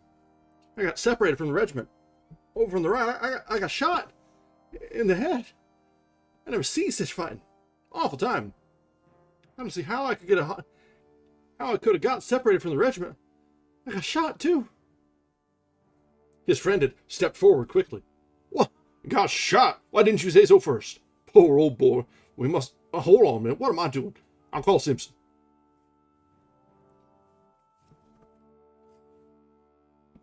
Another figure at that moment loomed in the gloom. They could see that it was the corporal. "Who you talking to, Wilson?" he demanded. His voice was anger-toned. "Who you talking to? You're the darndest sentinel. Why, hello, Henry. You here? Why, I thought you was dead 4 hours ago. Great Jerusalem, they keep turning up every 10 minutes or so. We thought we'd lost 42 men by straight count. If they keep on coming this way, we'll get the company all back by morning. Where was you?" "Over on the right. I got separated," began the youth with considerable glibness. But his friend had interrupted hastily. "Yes, he got shot in the head, and he's in a fix, and we must see to him right away." He rested his rifle on the hollow of his left arm, and his right around the youth's shoulder. "Gee, it must hurt like thunder." The youth leaned heavily upon his friend. "Yes, it hurts. Hurts a good deal," he replied. There was a faltering in his voice. "Oh," said the corporal. He linked his arms with the youth's and drew him forward. "Come on, Henry. I'll take care of you." As they went on together, the loud private called out after them, "Put him to sleep in my blanket, Simpson. And hold on a minute. Here's my canteen. It's full of coffee. Look at his head by the fire and see how it looks. Maybe it's a pretty bad one. When I get relieved in a couple minutes, I'll be over to see him." The youth's senses were so deadened by his friend's voice, sounded from afar, he could scarcely feel the pressure of the corporal's arm. He submitted passively to the latter's directing strength. His head was in the old manner hanging forward upon his breast. His knees wobbled. The corporal led him into the glare of the fire. "Now, Henry," he said, "let's have a look at your old head." The youth sat obediently, and the corporal, laying aside his rifle, began to fumble in the bushy hair of his comrade. He was obliged to turn the other's head so that the full flush of the firelight would beam upon it. He puckered his mouth with a critical air. He drew back his lips and whistled through his teeth when his fingers came in contact with the splashed blood and the rare wound. "Ha! Here we are," he said, awkwardly made further investigations. "Just as I thought," he added pleasantly. "You've been grazed by a ball. You raised a queer lump, just as if some feller had lammed you on the head with a club. It stopped the bleeding a long time ago. Most about it is that in the morning you'll feel like a number 10 hat wouldn't fit you, and your head'll be all head up and feel about as dry as a burnt pork. You may get a lot of other sicknesses too by morning. You can't never tell. Still, I don't think much so. It's just a damn good belt on the head and nothing more. Now, you just sit here and don't move while I go route out the relief. Then I'll send Wilson to take care of you." The corporal went away. The youth remained on the ground like a parcel. He stared with a vacant look into the fire. After a time, he aroused, for some part, and the things about him began to take form. He saw that the ground in the deep shadows was cluttered with men, sprawling in every conceivable posture. Glancing narrowly into the more distant darkness, he caught occasional glimpses of visages that loomed pallid and ghostly, lit with a phosphorescent glow. These faces expressed in their lines the deep stupor of the tired soldiers. They made them appear like men drunk with wine. This bit of forest might have appeared to an ethereal wanderer as a scene of the result of some frightful debauch. On the other side of the fire, the youth observed an officer asleep, seated bolt upright, with his back against a tree. There was something perilous in his position. Battered by dreams, perhaps, he swayed with little bounces and starts, like an old toddy-stricken grandfather in a chimney corner. Dusts and stains were upon his face. His lower jaw hung down as if lacking strength to assume its normal position. He was the picture of an exhausted soldier after a feast of war. He had evidently gone to sleep with his sword in his arms. These two had slumbered in an embrace, but the weapon had been allowed in time to fall unheeded to the ground. The brass-mounted hilt lay in contact with some parts of the fire. Within the gleam of orange and rose light, rose and orange light, from the burning sticks were other soldiers, snoring and heaving, or lying death-like in slumber. A few pairs of legs were stuck forth, rigid and straight. The shoes displayed the mud or dust of marches, and bits of rounded trousers, protruding from the blankets, showed rends and tears from hurried pitchings through the dense brambles. The fire cackled musically. From it swelled light smoke. Overhead the foliage moved softly. The leaves, with their faces turned toward the blaze, were colored, shifting hues of silver, often edged with red. Far off to the right, through a window in the forest, could be seen a handful of stars lying like glittered pebbles on the black level of the night. Occasionally, in this low arched hall, a soldier would arouse and turn his body to a new position, the experience of his sleep having taught him of uneven and objectionable places upon the ground under him. Or perhaps he would lift himself to a sitting posture, blink at the fire for an unintelligent moment, throw a swift glance at his prostrate companion, and then cuddle down again with a grunt of sleepy content. The youth sat in a forlorn heap until his friend, the loud young soldier, came, swinging 2 canteens by their light strings. "Well now, Henry, old boy," said the latter, "we'll have you fixed up in just about a minute." He had the bustling ways of an amateur nurse. He fussed about the fire and stirred the sticks to a brilliant exertions. He made his patient drink largely from the canteen that contained the coffee. It was, to the youth, a delicious draught. He tilted his head far back and held the canteen long to his lips. The cool mixture went caressingly down his blistered throat. Having finished, he sighed with comfortable delight. The loud young soldier watched his comrade with an air of satisfaction. He later produced an extensive handkerchief from his pocket. He folded it into a manner of a bandage and doused water from the other canteen upon the middle of it. This crude arrangement he bound over the youth's head, tying the ends in a queer knot at the back of the neck. "There," he said, moving off and surveying his deed. "You look like the devil, but I bet you'll feel better." The youth contemplated his friend with grateful eyes. Upon his aching and swelling head, the cold cloth was like a tender woman's hand. "You don't holler nor say nothing," remarked his friend approvingly. "I know I'm a blacksmith at taking care of sick folks, and you never squeaked. You're a good 'un, Henry. Most men would be in the hospital long ago. A shot in the head ain't fooling business." The youth made no reply, but began to fumble with the buttons of his jacket. "Well, come now," continued his friend. "Come on. I must put you to bed and see that you get a good night's rest." The other got carefully erect, and the loud young soldier led him among the sleeping forms lying in groups and rows. Presently he stooped and picked up his blankets. He spread the rubber one upon the ground and placed the woolen one about the youth's shoulders. "There now," he said. "Lie down and get some sleep." The youth, with his manner of dog-like obedience, got carefully down like a crone stooping. He stretched out with a murmur of relief and comfort.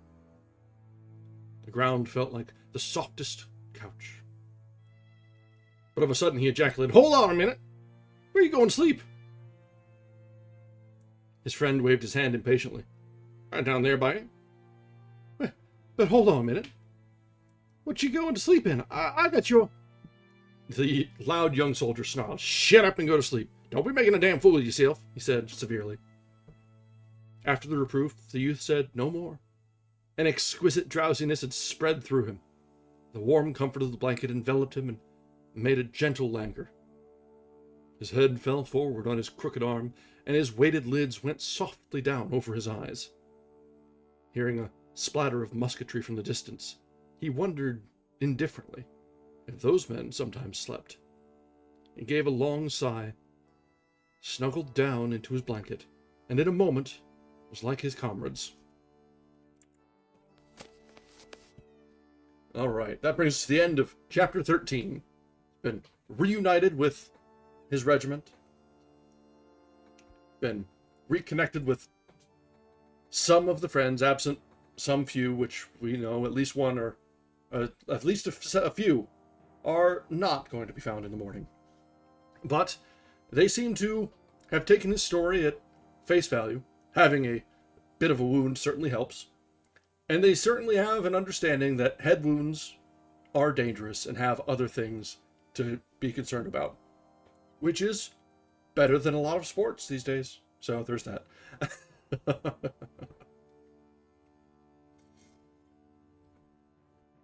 But he definitely seems to have fallen in with good people. Between the cheerful soldier that he ran across while he was wandering in a stupor, that helped him wander through the camps and find his regiment. We never did find his name or see his face. To the guards and even the corporal of his regiment. They were generally good folks all around. So Henry had some luck. Whether or not he deserves it is yet to be seen. All right, let's continue on. We could probably get another chapter or two in tonight. So, chapter 14. When the youth awoke, it seemed to him that he had been asleep for 1,000 years, and he felt sure that he opened his eyes upon an unexpected world. Gray mists were slowly shifting before the first efforts of the sun's rays. An impending splendor could be seen in the eastern sky. An icy dew had chilled his face, and immediately, upon arousing, he curled farther down into his blanket. He stared for a while at the leaves overhead, moving in a heraldic wind of the day. Yeah, you're right. In fairness, everyone is kind of awful in their teenage years, and it's just to be expected. Everyone has their own little quirks and bits of dark histories. The distance was splintering and blaring with the noise of fighting. There was in the sound an expression of a deadly persistency, as if it had not began and was not to cease. About him were the rows and groups of men that he had dimly seen the previous night. They were getting a last draught of sleep before the awakening. The gaunt, careworn features and dusty figures were made plain by this quaint light at the dawning, but it dressed the skin of the men in corpse-like hues and made the tangled limbs appear pulseless and dead. The youth started up with a little cry when his eyes first swept over the motionless mass of men, thick spread upon the ground, pallid and in strange postures. His disordered mind interpreted the hall of the forest as a charnel place. He believed for an instant that he was in the house of the dead, and he did not dare to move, lest these corpses start up, squalling and squawking. In a second, however, he achieved his proper mind. He swore a complicated oath at himself. He saw that this somber picture was not a fact of the present, but a mere prophecy. He heard then the noise of a fire crackling briskly in the cold air, and, turning his head, he saw his friend pottering busily about a small blaze. A few other figures moved in the fog, and he heard the hard cracking of axe blows. Suddenly there was a hollow rumble of drums. A distant bugle sang faintly. Similar sounds, varying in strength, came from near and far all over the forest. The bugles called to each other like brazen gamecocks. The near thunder of the regimental drums rolled. The body of men in the woods rustled. There was a general uplifting of heads. A murmuring of voices broke upon the air. In it there was much bass of grumbling oaths. Strange gods were addressed in condemnation of the early hours necessary to correct war. An officer's peremptory tenor rang out and quickened the stiffened movement of the men. The tangled limbs unraveled. The corpse-hued faces were hidden behind fists that twisted slowly in the eye sockets. The youth sat up and gave vent to an enormous yawn. "Thunder!" he remarked petulantly. He rubbed his eyes, and then, putting up his hand, felt carefully the bandage over his wound. His friend, perceiving him to be awake, came from the fire. "Well, Henry, old man, how do you feel this morning?" he demanded. The youth yawned again. Then he puckered his mouth to a little pucker. His head, in truth, felt precisely like a melon, and there was an unpleasant sensation in his stomach. "Oh, Lord, I feel pretty bad," he said. "Thunder!" exclaimed the other. "I hoped you'd feel all right this morning. Let's see the bandage. I guess it slipped." He began to tinker at the wound in rather a clumsy way until the youth exploded. "Gosh darn it," he said in a sharp irritation. "You're the hangest man I ever saw. You wear muffs on your hands? Why, in good thunder nation, can't you be more easy? I'd rather you'd stand off and throw guns at it. Now, go slow and don't act as if you was nailing down a carpet." He glared with insolent command at his friend, but the latter answered soothingly. "Well, well, come now, and get some grub," he said. "Then maybe you'll feel better." Well, there goes on him being a good patient of the last night. At the fireside, the loud young soldier watched over his comrade's wants with tenderness and care. He was very busy marshalling the little black vagabonds of tin cups and pouring into them the streaming iron-colored mixture from a small and sooty tin pail. He had some fresh meat, which he roasted hurriedly on a stick. He sat down then, and contemplated the youth's appetite with glee. The youth took note of a remarkable change in his comrade since those days of camp life upon the riverbank. He seemed no more to be continually regarding the proportions of his personal prowess. He was not furious at small words that pricked his conceits. He was no more a loud young soldier. There was about him now a fine reliance. He showed a quiet belief in his purposes and his abilities, and this inward confidence, evidently, enabled him to be indifferent to little words of other men aimed at him. The youth reflected. He had been used to regarding his comrade as a blatant child, with an audacity grown from his inexperience, thoughtless, headstrong, jealous, and filled with a tinsel courage. A swaggering babe accustomed to strut in his own backyard. The youth wondered where he had been born these new eyes. When his comrade had made the great discovery that there were many men who would refuse to be subjected by him. Apparently, the other had now climbed a peak of wisdom, from which he could perceive himself as a very wee thing. And the youth saw that ever after it would be easier to live in his friend's neighborhood. His comrade balanced his ebony coffee cup on his knee. "Well, Henry," he said, "what do you think the chances are? Do you think we'll wallop 'em?" The youth considered for a moment. Day before yesterday, he finally replied with boldness. You would have bet you'd licked the whole kit and boodle all by yourself. His friend looked a trifle amazed. Would I? He asked. He pondered. Well, perhaps I would. He decided at last. He stared humbly at the fire. The youth was quite disconcerted at this surprising reception of his remarks. Oh, no, you wouldn't either, he said, hastily, trying to retrace. But the other made a deprecating gesture. Oh, you needn't mind, Henry, he said. I believe I was a pretty big fool in those days. He spoke as after a lapse of years. There was a little pause. All the officers say we got the Rebs in a pretty tight box, said the friend, clearing his throat in a commonplace way. They all seem to think we got them just where we want them. I don't know about that, the youth replied. What I seen over on the right makes me think it was the other way round. From where I was, it looked as if we was getting a good pounding yesterday. You think so? Inquired the friend. I thought we handled it pretty rough yesterday. Not a bit, said the youth. Why, Lord, man, you didn't see nothing of the fight. Why, a sudden thought came to him. Oh, Jim Conklin's dead. His friend started. What? Is he? Jim Conklin? The youth spoke slowly. Yes, he's dead. Shot in the side. You don't say so. Jim Conklin. Poor cuss. All about them were other small fires, surrounded by men with their little black utensils.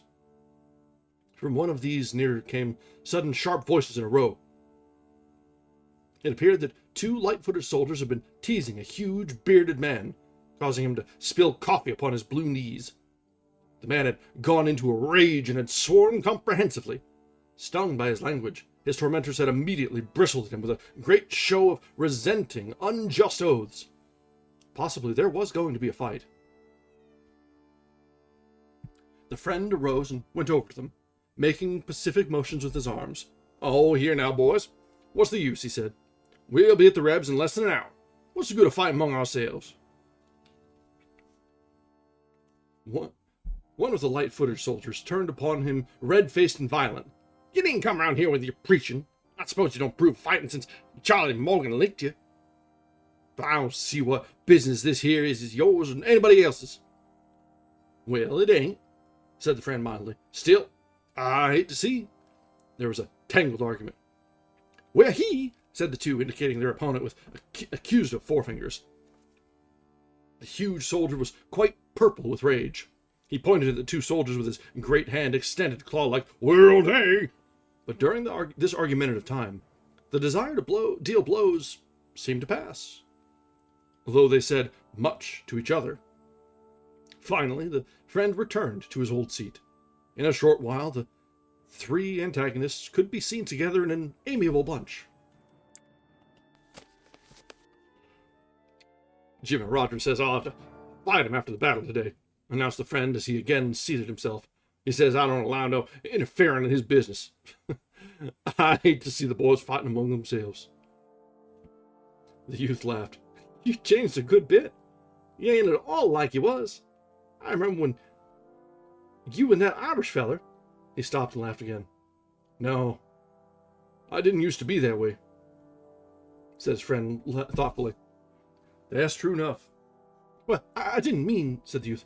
The friend made another deprecatory gesture. Oh, you needn't mind, Henry. There was another little pause. The regiment lost over half the men yesterday, remarked the friend eventually.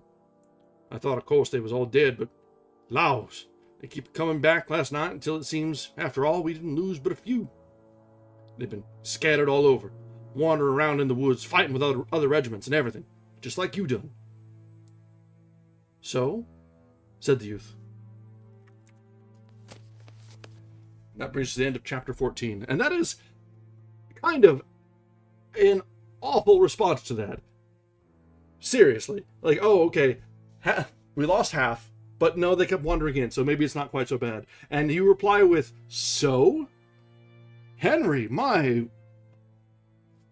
Good Lord, kid, I know you're contused, but come on. Come on. Ay, ay, ay. Alright, so looking ahead, we're at about 64%, which is a reasonable point through here. And if I'm looking forward, the ending is actually at about 96. So we are doing good. I'm rather liking this progress. We should be able to finish up on Tuesday without any fuss. And yeah, this is a little much.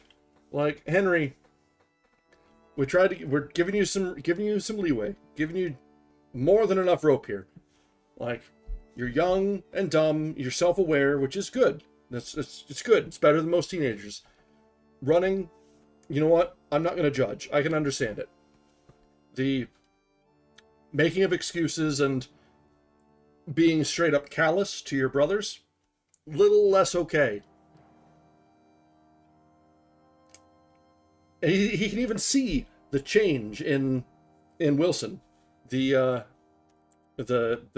new friend that he's got here, that was a changed man, much the better, became a veteran overnight, and tolerant and caring and compassionate for his brothers in arms. Use that as an example. Don't push against that. Give him better than a so. He deserves a little bit more than that. Come on. Come on.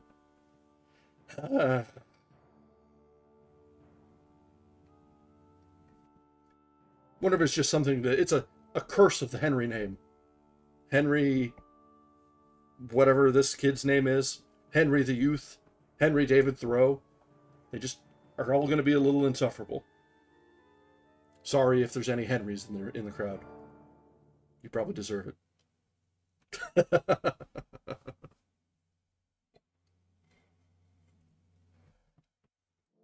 I actually don't know that I know any actual Henrys.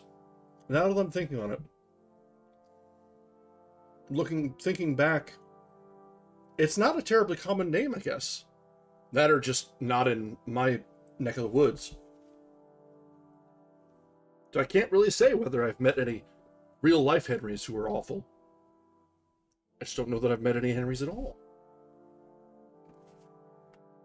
I know the memory is one of the first things to go, and I've always been awful with names, but you'd think I'd catch an occasional one. Although in this day and age, Henry is the sort of name that's kind of transitioned into a middle name rather than a first name. So maybe that's all it is. Maybe some of the right assholes that I've met, it's just a middle name of theirs. I can't think of any Hanks that I've known either. Aside from, King of the Hill Hank. But he's not an asshole. So there goes my rule.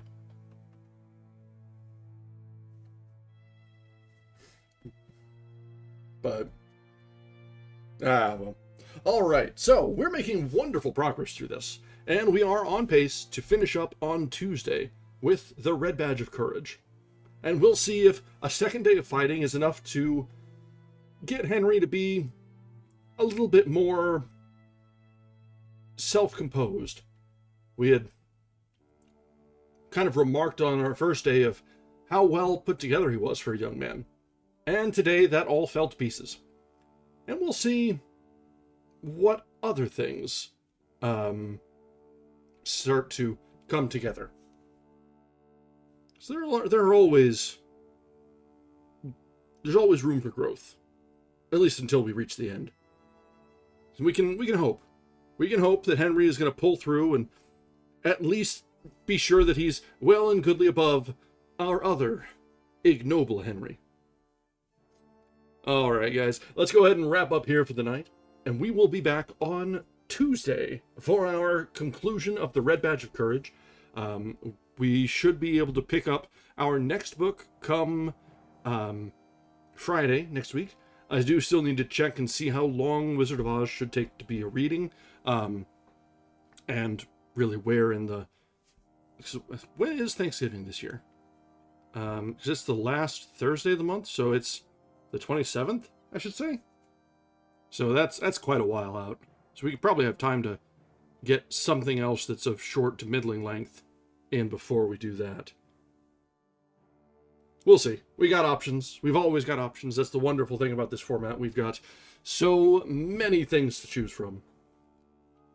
So, until then, we'll figure it out. We kind of play it by ear anyway. So, alright guys, thank you very much for joining us, as always. And we will be back on Tuesday for our continued reading. And until then, have a wonderful night. Bye now.